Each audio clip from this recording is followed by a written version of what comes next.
خواب بودم خواب دیدم مردم، بی نهایت خسته و افسردم. تا میان گور رفتم دل گرفت، قلب کن سنگ لحد را گل گرفت. بالش زیر سرم از سنگ بود، غرق ظلمت سوت و کور و تنگ بود. هر که آمد پیش حرفی راند و رفت، سوره حمدی برایم خواند و رفت. خسته بودم هیچ کس یارم نشد، تشنه بودم در پی یک جرعه آب.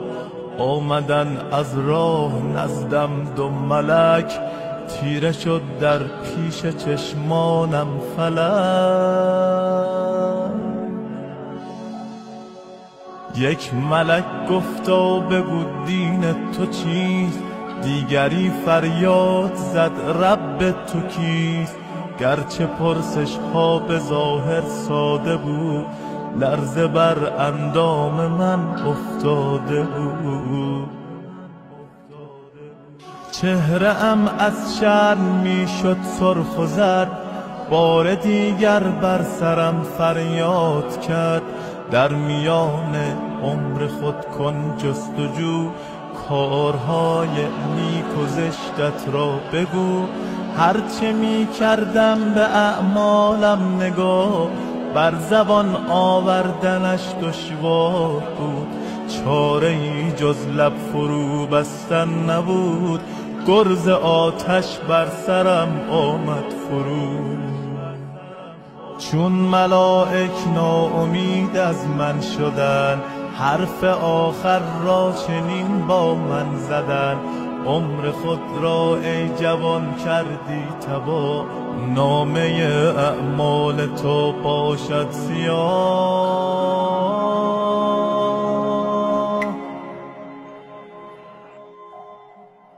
ما که مأموران حق داوریم، پس تو را سوی جهنم میبریم. ناامید از هر کجا و دل فکار، میکشیدندم به خفت سوی نار. ناگهان الطاف حق آغاز شد، از جنان درهای رحمت باز شد. مردی آمد از تبار آسمان، دیگران چون نجم و او چون کهکشان. صورتش خورشید بود و غرق نور، جام چشمانش پر از خمر طهور.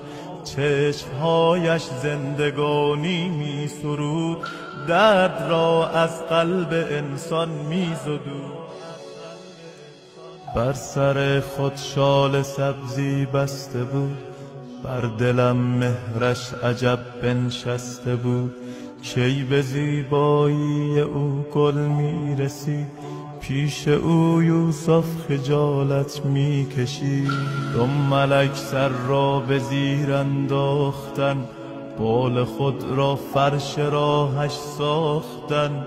غرق حیرت داشتن این زمزمه، آمده اینجا حسین فاطمه. صاحب روز قیامت آمده، گوییا بهر شفاعت آمده. سوی من آمد مرا شرمنده کرد، مهربانانه به رویم خنده کرد. گشتم از خود بی خود از بوی حسین، من کجا و دیدن روی حسین. گفت آزادش کنید این بنده را، خانه آبادش کنید این بنده را.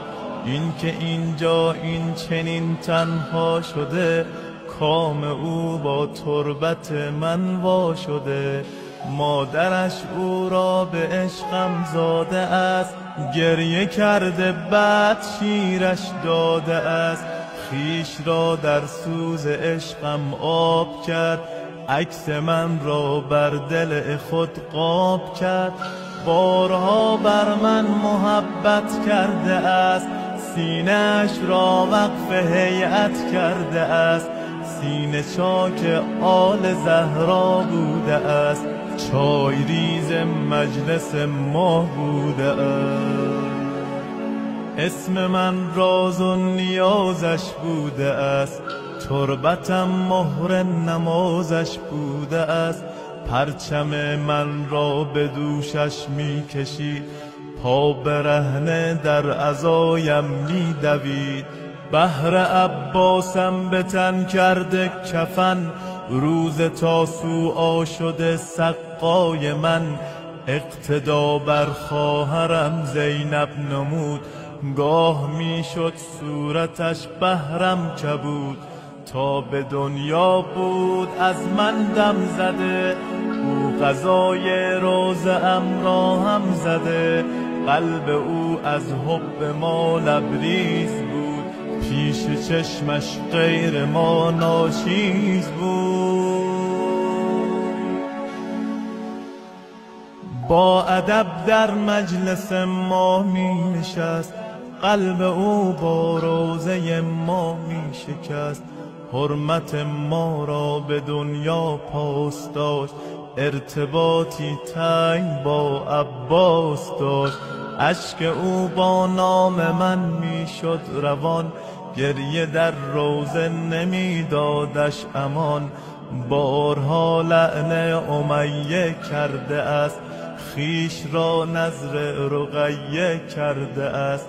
گریه کرده چون برای اکبرم، با خود او را نزد زهرا می برم. هرچه باشد او برایم بنده است، او بسوزد صاحبش شرمنده است. در مرامم نیست او تنها شود، باعث خوشحالی اعدا شود. سختی جان کندن و هول جواب، بس بود بهرش به عنوان عقاب.